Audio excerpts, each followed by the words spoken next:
in Paris in this third year of Russia's war of aggression against Ukraine. We are clearly at a tipping point. Negotiations have begun. They are welcome, and I'd like to acknowledge both the role of President Trump, with whom I've been in permanent contact these past few weeks, and the courage shown by President Zelensky, and we all know that we are liaising closely. Our goal is clear. It is to win the peace, and we must place Ukraine in the best possible position to negotiate and to make sure that the peace that will be negotiated can be robust and lasting for Ukrainians and all Europeans. It was the purpose of today's meeting, following the Paris initiative of the 17th of February, followed by the meeting held in London a few weeks later. Now, today, this meeting was held bringing together 31 countries, with the NATO Secretary General and EU institutions. These 31 countries formed this coalition of action for a robust and lasting peace based on the willing mobilization of countries. We shared a common view on the situation, our resolve to remain united and to do everything possible to build peace through strength, to quote President Trump's words. We all acknowledge that Ukraine a few days ago in Jeddah had the courage to accept an unconditional 30-day ceasefire, and since that decision and Ukrainian announcement, there has been no Russian response. There were new conditions posed for far more partial and hypothetical ceasefires, and at the same time, day in, day out, increasingly intense strikes. We want to welcome the U.S. peace effort, continue to interact with the United States to carry forward our vision and priorities, but also to leave none of the narratives or falsehoods that are propagated by Russia these past few days, as shown by discussions at Riyadh on the question of the Black Sea, where Russia, through its messaging and releases, has totally reinvented in the past 3 years. There's a willingness for peace, but are there peace negotiations? It's difficult to conclude that there are when these parallel discussions led to 3 press releases saying 2 different things: American, Ukrainian, American, Russian, and a third one very different from the previous ones. This all creates a lot of uncertainty, and we want to have a very clear message, continuing the goal that I've just outlined. First clear message: will continue to support short-term the Ukrainian people and its armed forces. It's paramount to remain in the best possible conditions to pave the way to peace, and it's also a necessity to avoid Russia's clear plan these past few to pretend to open negotiations in order to discourage the adversary and step up attacks is precisely what's happening. In this respect, the priorities identified by Ukrainian partners in terms of artillery, munitions, or ground-to-air defense systems have given rise to announcements by several colleagues this morning to galvanize the requisite funding. I want to hail what Sweden, Norway, Germany have announced these past few days in terms of additional effort, to which is added the 2 billion euros of bilateral support that we announced yesterday with President Zelensky, a new aid package from France to Ukraine and its armed forces, drones, satellites, co-production in Ukraine been identified, as well as new armed forces training programs for Ukraine. All this, of course, was gave rise to discussion unanimity prevailed and decisions were also taken to accelerate the disbursement of loans agreed at G7, the ERA system, to allow Ukraine in particular to step up its funding, its artillery procurement, one of its main priorities. So the European Commission, and I thank the President for that. Support for Ukraine, we unanimously endorse that time is not ripe for lifting sanctions, whatever conditions. We cannot lift sanctions before peace has been clearly established. So our intention is to maintain economic on the shadow fleet. Certain industrial capabilities will continue to remain active on that front. Next, we discussed the preparation and ceasefire monitoring, second key point after support to Ukrainian armed forces. Here we're preparing, it's really at the heart of the Ukraine-US proposal, a ceasefire in the air, at sea and on civilian infrastructure. We need to finalize the means for monitoring this ceasefire. Many discussions are underway here and there on the way of monitoring the situation. Once peace has been signed, give the responsibility to OSCE, which was the case in 2014 to 2022, a UN mandate, so that peacekeeping forces can monitor the front line between free Ukraine and territories that are occupied, an ad hoc surveillance system. These are legal, technical matters of high importance. We decided to mandate our foreign ministers to submit a proposal in the next 3 weeks, very concretely, to monitoring a short-term lasting ceasefire, practical follow-up that can then be shared with our U.S. partners. Next, we have the security guarantees. Once peace is achieved, how to make sure that Ukraine remains free, stable, with no further threat of Russian aggression. We've all agreed that there's still lack of clarity on the signing conditions. Additionally, no clarity on U.S. commitments the day after. However, we have approved 3 work strands in order to maintain this durable and lasting peace once a peace agreement's been signed. The first factor of security for Ukrainians and Europeans is a strong Ukrainian army that is well equipped the day after. All participants today were unanimous on that. Very practically, we have agreed that the UK Prime Minister and I will mandate our chiefs of defence staff so that a Franco-British team can be dispatched to Ukraine in the coming days and work closely with our Ukrainian partners who've also approved this mechanism in order to prepare in all areas what the format of tomorrow's Ukrainian armed forces will be, both on land, sea and in the air. What format in terms of size, number of troops, what equipment in order to respond to a possible Russian aggression and to deter Russia from such an aggression. Then we can move into the planning phase in order to clarify the contributions of each country member of our coalition to give visibility to Ukraine and to have a very specific action plan.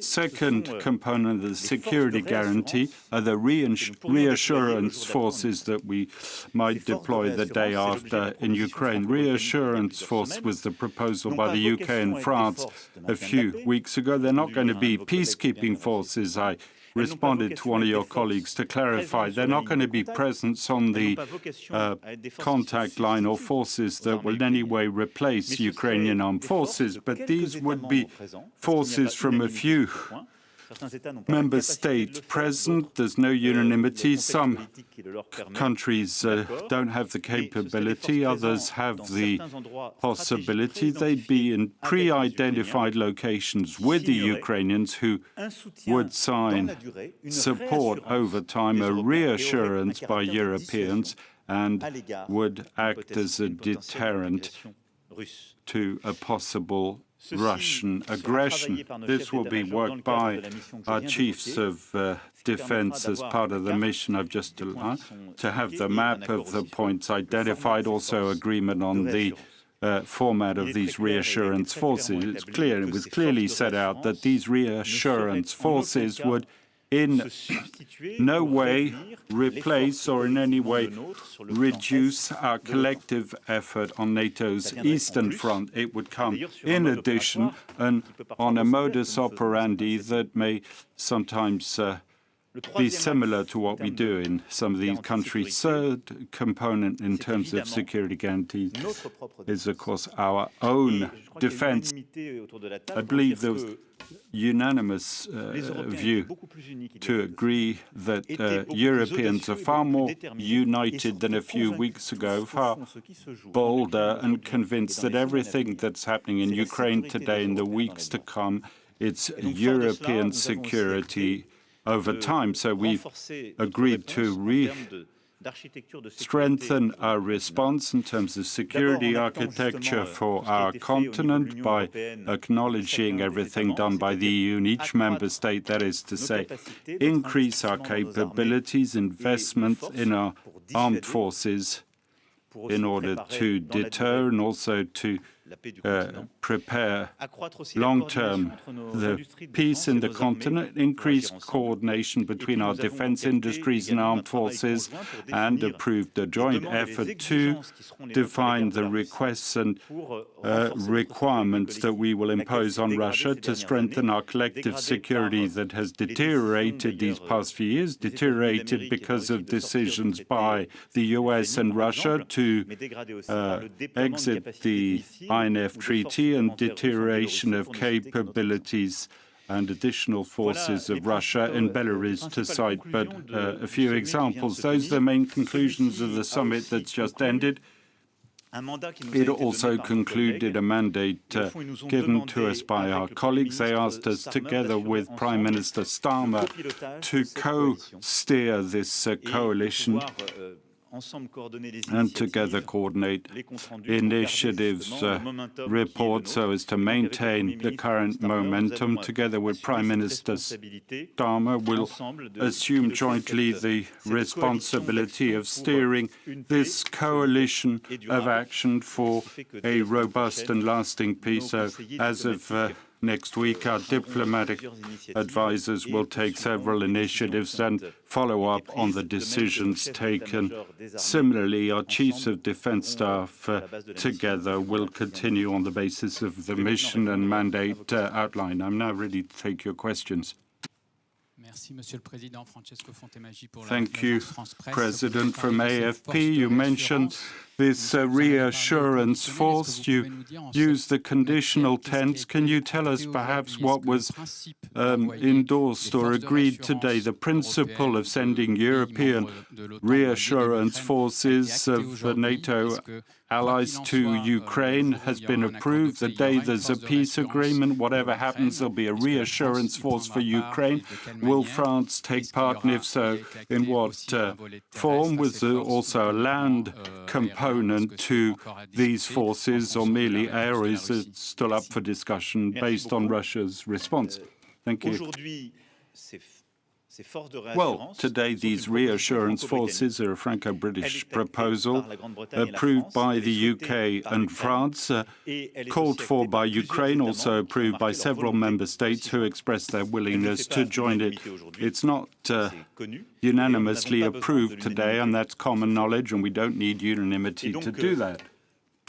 So how are we going to prepare for things through the mission in to both chiefs of the defense staffs France and UK, they'll set up a team that will work together with their Ukrainian counterparts. The Ukrainians will tell us what their requirements are. I had the discussion yesterday with President Zelensky. They have a clear need where they would like these reassurance forces to be deployed. It's these military discussions that will define the locations, the number of troops, to make it credible, and the capabilities. Nothing is ruled out today. We look at maritime, air, and ground capabilities. We're calling it a reassurance force. It doesn't replace forces that would ensure the peace on the front line or a Ukrainian army that we want robust. This reassurance force will be part of the package to be Ukrainian army and reassurance. Russia's against it. Always said that it never wanted Ukrainian agreement. There's no agreement of Russia. Our view of international law is that it's not Russia that's going to choose what happens on Ukrainian soil. That's approved and we'll move forward. And so there will be a reassurance force with several European countries that will be deployed.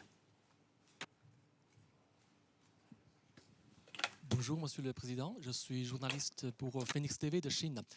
I'm from China, Phoenix TV. We'd like China to play a more active role in the peacekeeping negotiations and maintaining ceasefire through reconstruction in Ukraine post-war.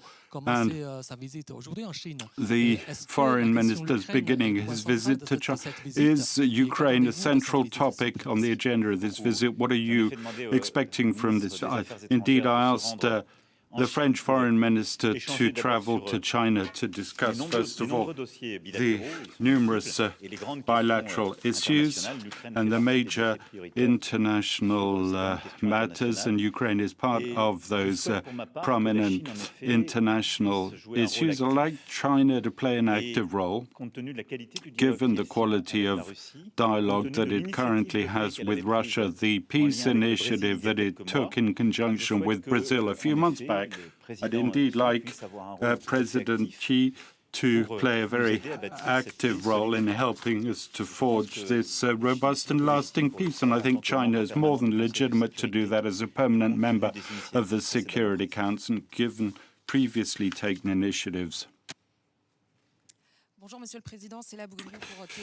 President, my question concerns the 2 billion additional aid that you announced. Yes, is it realistic to think that that's going to happen without tax hikes for the French people, with the debt that's over 3 trillion euros? What must the French people expect? And we're going to have to cut social services and expenditure. Or are you drawing that a red line? And perhaps will your thinking evolve on the seizure of Russian assets supported by EU eastern states? On your first question, a large part of that is included in our military expenditure act. The 2 military expenditure act that are part of our financial architecture included a plan to renew our capabilities that will double the armed forces budget. We've anticipated, and we haven't waited over the past 2 years to make this investment. We can sell equipment that we've used up till now because we're renewing it. It's part of the 2 billion package effort. We've also accelerated production. It's this famous war effort and the war economy of the past 2 or 3 years. We're buying more capabilities from our weapons manufacturers that we cede to the Ukrainians. The efforts are sustainable. They'll be set out by the defense minister to defense and Senate committees and before Parliament, and that's part of our pathway. And in addition to that, for ourselves, we need to accelerate and grow our defense effort, given the growing threat that I mentioned to the French people. This effort's underway, led by the government that's identified at my request all the lines of effort that will lead us to increasing our military expenditure to make the nation stronger and to keep the peace on our continent for our country. And in this respect, the government also is looking at reforms to fund this effort. And it's over the coming weeks that this work will be undertaken, led by the Prime Minister. And in due course, once it's completed, the relevant ministers will present the details. On the question of frozen Russian assets, I'll just recall the well-defined international framework. Under international, we're not allowed, we don't have the legal basis to seize these frozen assets. These assets of over 230 billion, a large part held in the Euroclear European system under Belgian law. France is a shareholder of that setup, is that all the financial revenues that are generated by these frozen assets, it's those revenues that serve to pay the Ukrainian support effort. In the 2 billion I've mentioned, you mentioned in the first part of your question, there's a portion that is funded thanks to our ERA effort, which was the 50 billion of G7. It's Europeans, 18 billion in loans to Ukraine, 9 billion can be used for military capabilities. We'll use that to pay for some of that equipment. This is mortgaged on the interest and revenues of the 230 frozen assets. We're using the frozen assets in order to pay to back up these loans and war effort. Today, we don't have the legal framework to seize them, and we can't take the revenues and seize them. We have to choose. We've taken the revenue. We're complying with international law, but over time, we have whether we shouldn't put these 200 billion euros in assets in a conflict settlement, because Russia has massively destroyed Ukraine. It's normal that it should in part contribute to financial reparations, but that will be part of the peace talks and the aftermath. That's the status of the 230 billion euros. I think we're right to be rigorous on that point. We're working on the legal framework in close conjunction with the EU Commission, the Belgian government. Merci beaucoup. Florencia Ángeles, du groupe espagnol Prisa, de la radio en Colombie et au Mexique. Et donc, Monsieur le Président, vous Colombia Radio, the President, you mentioned this uncertainty about the US, but also several European countries have stated that American support is necessary to send peacekeepers or a reassurance troop. Was any reaction on your part if that was addressed today? And what Steve Witkoff, the White House envoy, said that it's a simplistic, absurd posture to send troops. What's your reaction to that? And also, U.S. support, is that necessary for the agreement reached by Europeans here today in Paris? Well, thanks for your question. I'd have a very stoic approach to the question. We can only decide what is a matter for us, what depends on us. We've decided on what depends on us. That's important. We're clear about what we're going to do short term for Ukraine, how we're going to pave the way for the cease, build security guarantees, strengthen Ukraine, reassurance force, and up our defense effort. We have to hope for the best, but prepare for the worst. So my wish is that the Americans should be at our side and the US should provide support and active participation to all that, because it's good for their European allies, it's good for NATO, it's good for all of us. But we must prepare ourselves for a situation where they might not join us. We have to prepare for both cases. We can't say if Americans don't join us, we'll do nothing. It would mean there's no robust and lasting peace in Europe without the Americans. No. And so that's also, like I've said several, we're really at a turning point in history where for the first time for a very long time in our discussions, prepare ourselves to a scenario that's possible. It's not the one we want, but is to totally act alone for ourselves. It's called emerging from the status of political minority for Europe. It's a good thing. Answer. Yeah. The US are reliable allies. That's why I won't comment the comments when people speak too fast in talk shows. We mustn't comment because we just add to the accident. The US are reliable allies. They've really helped us in Ukraine from the word go, are trying to conduct peace talks that are useful. We share President Trump's resolve, but our interests don't necessarily dovetail because there's an ocean between us. So if at some point US interests don't necessarily tie in with our own, ditto for their priorities, whilst respecting us, we have to defend our interests, especially when they involve our security. And that doesn't depend on other people's decisions. It must be our own decision. Bonjour, Monsieur le Président. Cyril Adrien Salmon pour France Télévisions. Pour France Television, as a follow-up to that, the US isn't present today, but you had Donald Trump on the phone a few hours ago. The White House today said today's summit is useful. What did Donald Trump say to you? He made commitments on another matter. Donald Trump plans to apply very significant tariffs, plus 25% on the auto sector. You taken that threat seriously, and what reprisals are you looking at? And just in echoing my French colleagues, a question about Boilem Sansal, who was sentenced to 5 years firm jail term. What's your reaction to that decision, and what do you have to say to the Algerian president, if anything?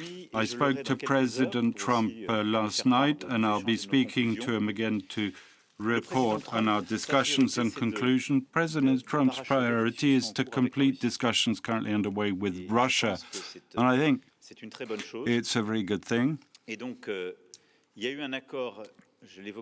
An agreement was reached, a major milestone, a fortnight ago between Americans and Ukrainians that laid out this ceasefire 30-day proposal, unconditional on land, sea and air. That was a modest effort. We modestly assisted with the British and the Germans to convince President Zelensky. It's very courageous on his part, and it's a success down to President Trump. Now, President Trump, it's normal, he's turning back towards the Russians, saying, well, you're the aggressor.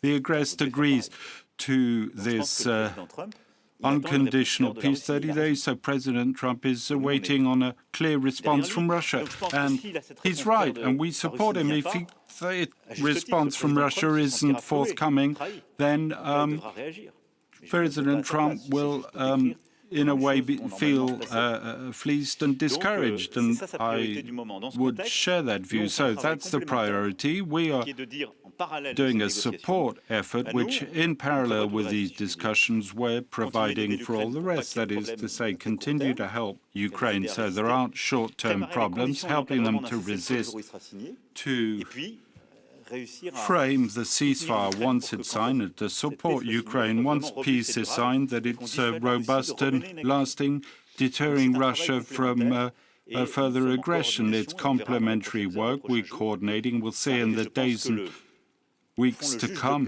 The justice of the peace will be the U.S. ability to obtain an unconditional 30-day ceasefire from the Russians. And if the Russians don't give that, it means they won't deliver, and Americans will have to learn the consequences. If the Russians do, it'll be a success. We can move to the next stage. On the second part of your question. Thank you. Which was, thank you. I don't think that's a good idea.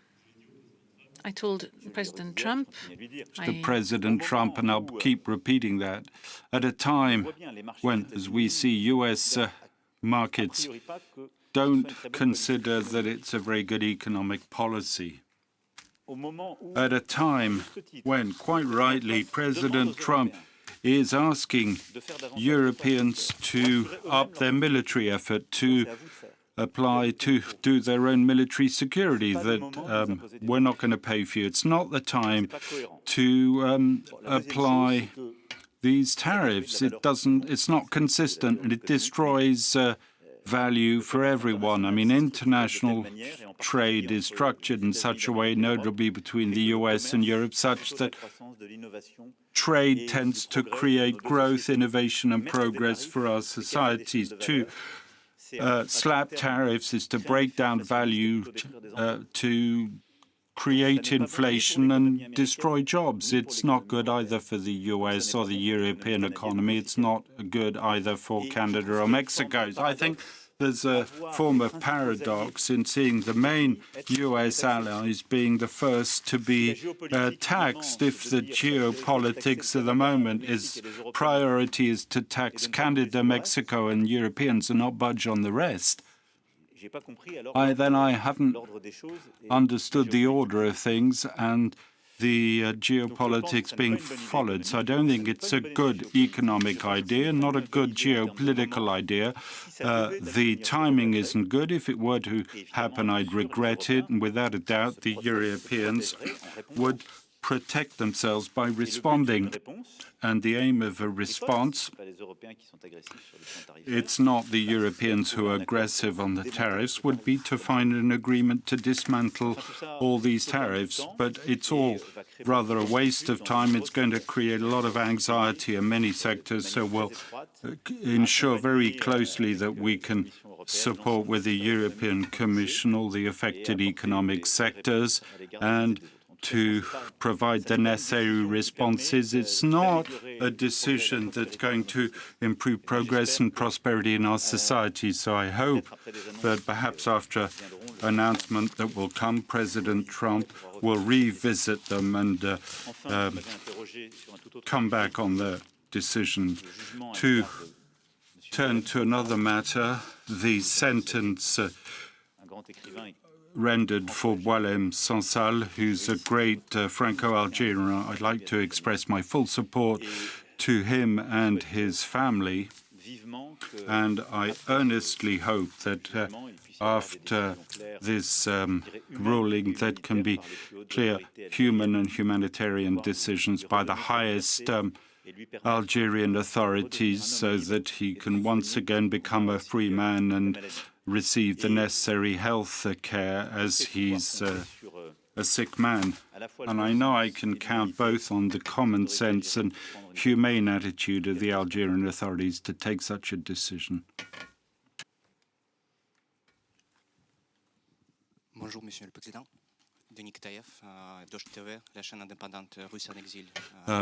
Independent Russian channel in exile in Europe. A question on Putin, who still represents an existential threat for Europe. What Europe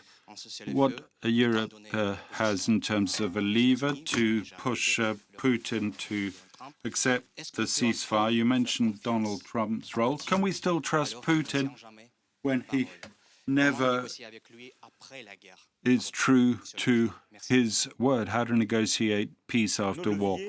Our levers are those we've been activating from the outset. Help Ukraine to act, to ensure its support, to prevent further territorial violations and maintain sanctions. We had this very clear message.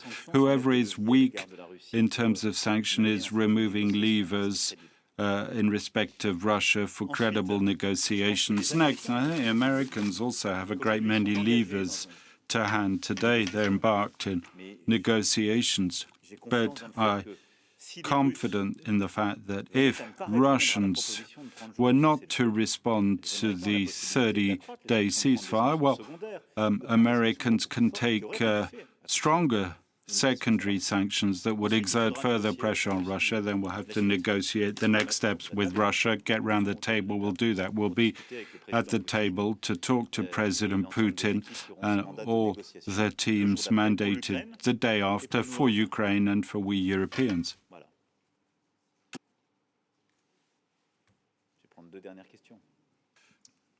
Two final questions. President, you mentioned earlier your conversation with President Zelensky, where he gave you a very clear vision of his requirements. Is it your sense that those requirements are met today after your discussions? And what is the ideal timeline to reach the objectives of this Ukrainian army to reach robust peace and the European force to be deployed? President Zelensky gave clear responses and received clear answers on his short-term needs to strengthen financing for artillery, more ground-to-air munitions and capabilities in critical areas. The 2 billion announcement yesterday, today's announcement by the European Commission to accelerate funding, I think he got the answers he was expecting. I'd say this very humbly, everything we're doing, that significant investment by our countries in very constrained budgetary context is very little as compared to an army that is losing men on the battlefield every day, including civilians. I'll never say that Ukraine has all it takes to defend itself. We're in a setting where we decided not to take sides in this war. It is undertaken by Ukrainian troops alone that we equip and train, but they have that courage and bravery. And say it's never enough. As long as their territory is lost and they're losing soldiers, they have to fight and suffer significant losses. For the next steps, the sooner, the most specific and pragmatic as possible. Today's summit has made operational many decisions that have been on the discussion of late. Now we have to accelerate the tempo in order to obtain a ceasefire. That's currently happening in Saudi Arabia. And once again, I'd like to thank the King and the Crown Prince for their efforts, and we must accelerate on our part our ability to fund, to deliver weapons, and to prepare the future Ukrainian armed forces and the reassurance force. That's why the missions I entrusted to the defense chiefs will unfold and need a few weeks for that. Expect that over the next 3-4 weeks on these, we'll have the Ukrainian armed format and reassurance specific format with the needs, the requirements and contributors. It'll be key to give credibility to a robust and lasting peace. Bonjour, Ingrid Voilano, interview francophone. Francophone ITV. What is the role of Romania, a small country in Europe, in this stability-keeping effort in the region? And what's France's role today in a context where a great many media are speaking about the role of France and France's president as a leader visionary to maintain this virtuous circle, peace, growth, so as to kickstart economic activity in Europe? Thanks. Romania has a key role. It's in the front line, in the vanguard. 2 days after the war of aggression, we deployed French forces to Romania to protect Romanian soil. Romania has played a crucially important role from the outset. It's on the Black Sea, has a defining role regarding the Danube, one of the key players of negotiations on the flow of grain. I'd like to thank successive governments and Romanian presidents for Romanians' role in that regard. And so, in the initiatives mentioned, both on monitoring the ceasefire conditions, but also to support a robust and lasting Ukrainian army, Romania will play a key role given its status as neighbor. France's role, for its part, has been clear from the outset. One of the founding countries of the European Union. We're a permanent member of the Security Council with the nuclear capability, with the armed forces that the most efficient in Europe. These roles confer a particular responsibility on us that is in part diplomatic to really to lead the joint military effort and also on the subsequent economic activity. We believe that Europe has more independence, technological, military, agricultural, this sort of acceleration of history, making our view of a few years ago even truer, and the investments to be undertaken even more urgent. That's what we're doing. And so we must be at the vanguard regarding the defense of Europe on our collective security, but to deploy the same effort for our reindustrialization, for our innovation in agriculture and defending the Europeans.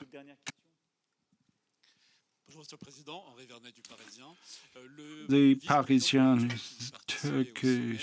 Turkey's vice president was in attendance. What are you expecting from the country in future negotiations, agreements that might happen? President Erdogan, is he in a position to play an active role given the fact that the mayor of Istanbul has been placed under arrest? We like to say that we respect Turkey, that's a great country that is set to play a key role for the stability of our continent in remaining true to its own history, and that's why we've always sought to maintain the dialogue with Ankara, including to express our differences of view. I have been regularly in contact with President Erdogan these past few months, including when I went to Washington on the 24th of February to talk to Donald Trump, and I met with President Erdogan on that occasion. You're right to say that for Ukraine, Turkey has a role to play. That was the purpose of the Vice President's attendance. Turkey has a key role to play in the Black Sea and will contribute to this lasting peace. Turkey's been key to free up the flow of grain and to get some concrete answers. And its role in the Black Sea, recognized by treaties, it's a reality, confers upon it, if it wishes, particular responsibility in order to provide security assurances to Ukraine in that area. And since I've mentioned history, I'd like to say that its history is also that of its European and democratic commitment within the Council of Europe, which it joined the year it was founded in 1949, and with the end of the single party in the early 50s. We all know the ups and downs of those 75 years, but the systematic nation of opposition figures being prosecuted and infringements, the freedom of assembly, the detention of the mayor of Istanbul clearly constitute infringements and aggressions that we can but regret in the name of that history and a certain idea of Turkey and its ties with Europe. Turkey needs Europe, Europe needs Turkey, but it needs a Turkey that assumes its responsibility under European security, but continues to remain on its democratic path by respecting the commitments that it's entered into, and that is an ardent wish that I am expressing.